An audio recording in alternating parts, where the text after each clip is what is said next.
శ్రీతేజుస్ కిచెన్‌కి వెల్కమ్ అండి. ఈరోజు మన వీడియోలో క్యాప్సికమ్ ఆనియన్ మసాలా చూపించబోతున్నాను. ఇది రైస్‌లోకి, బిర్యానీలోకి, రోటీలోకి చాలా బాగుంటుంది అండ్ ఈజీగా చేసుకోవచ్చు కూడా.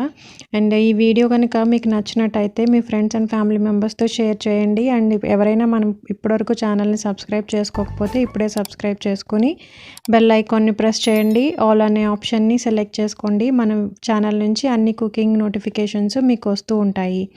అండ్ రెసిపీలోకి వెళ్ళిపోదాము. ఇంకా దీనికోసం ముందుగా ఒక లెమన్ సైజ్ అంత చింతపండుని నానబెట్టుకుని పెట్టుకోవాలి. అంటే అబౌట్ 5 గ్రామ్స్ ఉంటుంది చింతపండు. ఈ 5 గ్రామ్స్ చింతపండుని నానబెట్టుకుని రెడీ పెట్టుకుని ఉంచుకోండి. తర్వాత ఒక పాన్ పెట్టుకుని దీంట్లో 2 టేబుల్ స్పూన్స్ పీనట్స్ వేసుకోండి. తర్వాత 1 టేబుల్ స్పూన్ ధనియాలు, 1/2 టేబుల్ స్పూన్ జీలకర్ర, 1/2 టీ స్పూన్ కన్నా తక్కువ మెంతులు, వీడియోలో చూపించినట్టుగా తక్కువ వేసుకోండి.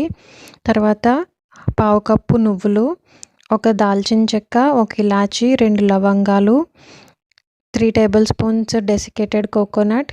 మీరు పచ్చి కొబ్బరైనా వేసుకోవచ్చు. మనం వేయించుకుంటాం కాబట్టి పచ్చి కొబ్బరినైనా యూస్ చేసుకోవచ్చు. అలాగే 1 టేబుల్ స్పూన్ గసగసాలు. ఇవన్నీ వేసి మనం డ్రై రోస్ట్ చేసుకోవాలి. ఇవి వేగిన తర్వాత ఒక మిక్సీ జార్లోకి తీసుకుని పొడి చేసి రెడీ పెట్టుకొని ఓ పక్కన పెట్టుకుందాం. ఈ లోపల మీరు ఈ వీడియో నచ్చినట్టయితే లైక్ చేయండి. ఇప్పుడు సేమ్ ప్యాన్లో 2 టేబుల్ స్పూన్స్ ఆయిల్ వేసుకోండి. దాంట్లో ఒక ఆనియన్ని ఇలా పెద్ద ముక్కలుగా కట్ చేసుకుని వేసుకోవాలి. తర్వాత 250 గ్రాముల క్యాప్సికమ్ని కూడా పెద్ద ముక్కలుగా కట్ చేసుకుని వేసుకోవాలి. ఇవి వేసిన తర్వాత ఒకసారి కలుపుకొని ఇవి కొంచెం సాఫ్ట్ అయ్యే వరకు మనం కుక్ చేసుకోవాలి మూత పెట్టి. 5 మినిట్స్ తర్వాత క్యాప్సికమ్ ఆనియన్స్ మనకి కొంచెం సాఫ్ట్గా కుక్ అయ్యాయి. ఇప్పుడు వీటిని ఒక ప్లేట్లోకి తీసుకుని పక్కన పెట్టుకోవాలి.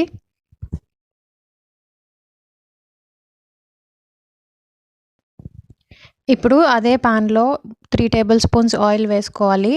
ఒక 1/2 టీ స్పూన్ ఆవాలు, 1/2 టీ స్పూన్ జీలకర్ర వేసి కొంచెం వేగిన తర్వాత మనం కట్ చేసి పెట్టుకున్న ఆనియన్ ఉంది కదా, చిన్న ముక్కలుగా చేసుకున్నది, అది వేసుకొని ఫ్రై చేసుకోవాలి. దీంతో పాటే కట్ చేసి పెట్టుకున్న 2 గ్రీన్ చిల్లీస్ని కూడా వేసి ఫ్రై చేసుకోవాలి. ఆనియన్ మనకి కొంచెం వేగి ట్రాన్స్పరెంట్ అయిన తర్వాత దీంట్లో మనం కట్ చేసి పెట్టుకున్న ఒక టొమాటో ఉంది కదా, దాన్ని కూడా వేసి ఫ్రై చేసుకోవాలి. ఈ టొమాటో కొంచెం సాఫ్ట్గా కుక్ అయిన తర్వాత 1 tablespoon ginger garlic paste వేసి పచ్చివాసన పోయే వరకు ఫ్రై చేసుకోండి. తర్వాత మనం పక్కన పెట్టుకున్న క్యాప్సికమ్ ఆనియన్ ముక్కలను కూడా వేసి ఒకసారి బాగా కలుపుకోవాలి. దీంట్లో ఇప్పుడు 1/2 టీ స్పూన్ పసుపు, రుచికి సరిపడా salt, 1.5 table spoon red chilli powder,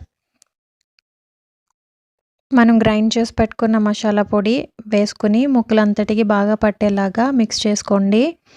దీని అంతటిని ఒక 5 నిమిషాలు మూత పెట్టి కుక్ చేసుకోవాలి.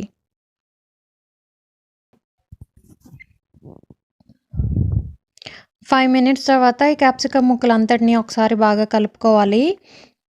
దీంట్లో నానబెట్టి ఉంచుకున్న చింతపండు గుజ్జును వేసుకోండి.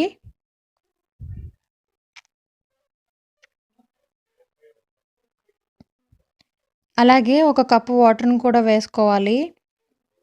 ఈ వాటర్ వేసిన తర్వాత ముక్కలంతటిని ఒకసారి కలుపుకొని మూత పెట్టి మీడియం టు లో హీట్లో 15 నిమిషాలు కుక్ చేసుకోండి. మనకి 15 నిమిషాల తర్వాత కర్రీ అనేది ఇలా రెడీ అయి ఉంటుంది. ఇప్పుడు దీంట్లో కట్ చేసి పెట్టుకున్న కొత్తిమీరని వేసుకోండి. వేసుకున్న తర్వాత ఒకసారి అంతటిని మళ్ళీ మిక్స్ చేసుకుని గ్యాస్ ఆఫ్ చేసుకోండి, సరిపోతుంది.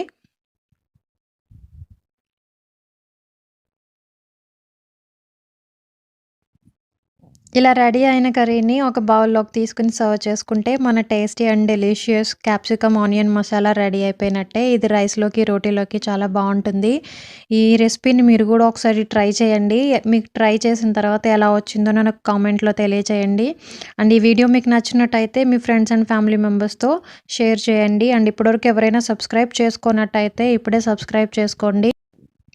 ఈ వీడియో చూసిన వాళ్ళు మీకు నచ్చినట్టయితే లైక్ చేయండి. అలాగే మీ కామెంట్స్ కానీ, లైక్స్ కానీ మా ఛానల్కి చాలా హెల్ప్ అవుతాయి. అలాగే మరిన్ని రెసిపీస్ కోసం మన శ్రీతేజుస్ కిచెన్ని వాచ్ చేస్తూ ఉండండి. Thank you guys, thanks for watching.